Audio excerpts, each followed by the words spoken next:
नमस्कार साथियों,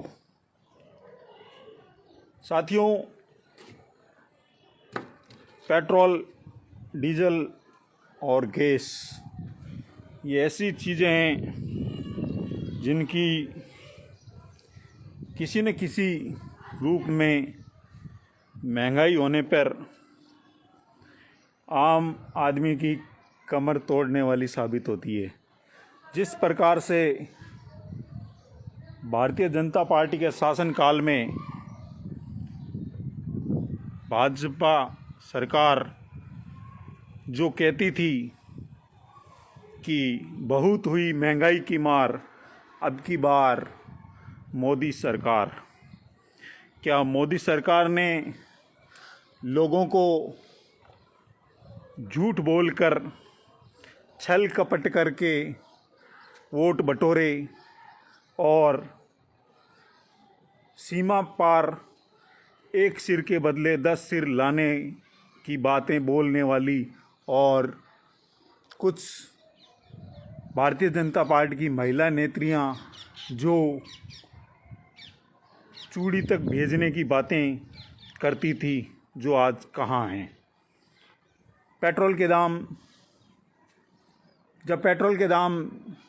जब कांग्रेस का शासनकाल था तो 5 रुपये, 2 रुपये, 80 पैसे, 70 पैसे जब बढ़ते थे तो यही भाजपा के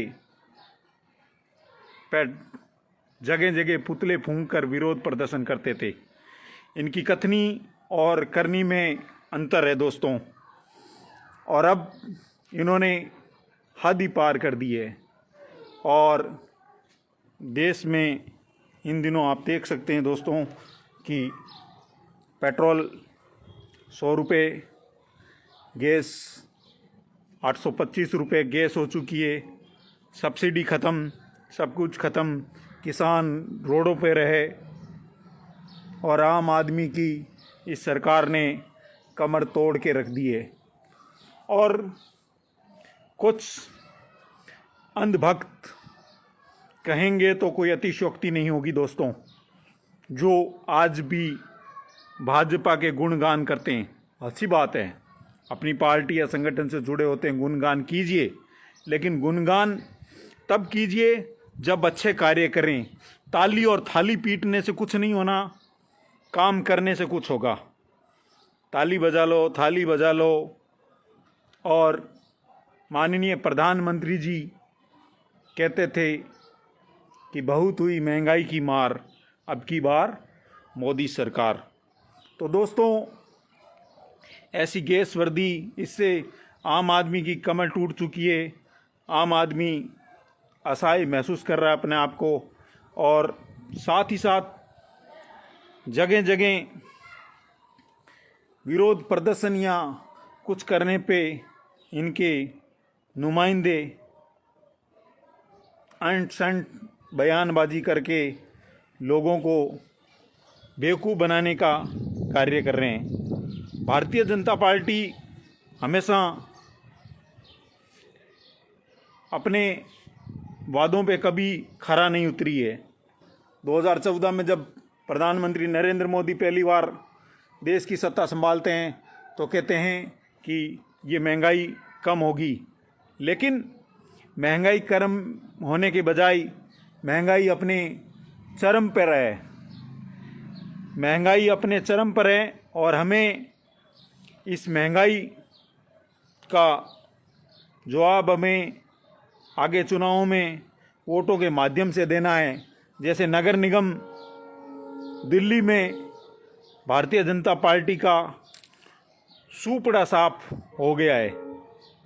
हमें कोई मतलब नहीं है कि किसकी कितने सीटें आई हैं, लेकिन जनता ने, दिल्ली की जनता को मैं धन्यवाद देना चाहता हूं। दिल्ली की जनता ने जिनको इनको आईना दिखाया, इसी प्रकार पंजाब में भी इनको आईना दिखाया, इसी प्रकार बंगाल में भी इनको आईना दिखाया जाएगा। क्योंकि भारतीय जनता पार्टी के शीर्ष में बैठे प्रधानमंत्री और उनके मंत्रिमंडल के सदस्य सिर्फ अडानी और अंबानी के लिए काम कर रहे हैं, जो गलत है।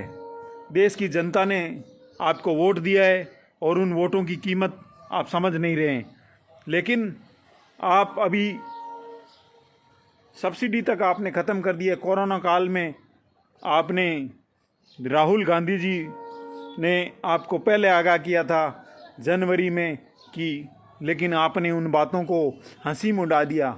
आप तो इनको, लेकिन यही राहुल गांधी आप सबकी बैंड बजाने में लगे हुए हैं।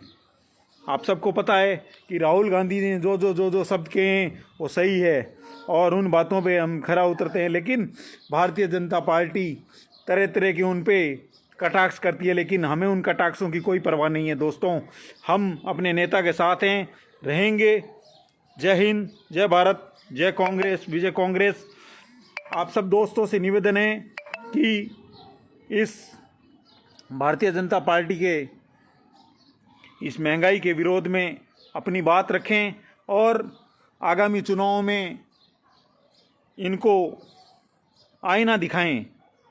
अब भारतीय जनता पार्टी की उल्टी गिनती शुरू हो चुकी है दोस्तों, और मेरा यही आप लोगों से निवेदन है कि आप सभी भी स्कीप अप इस पेट्रोल और डीजल के विषय पे अपनी बात रखें।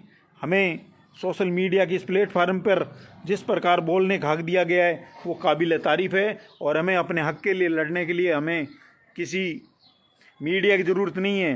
मीडिया ज़रूर बिक चुका है, लेकिन आम आदमी इस सरकार से दुखी है और आगामी दिनों में इस सरकार को आईना दिखाएंगे। जय कांग्रेस, विजय कांग्रेस। अब्दुल रहमान लोधरा, बीकानेर, राजस्थान। धन्यवाद।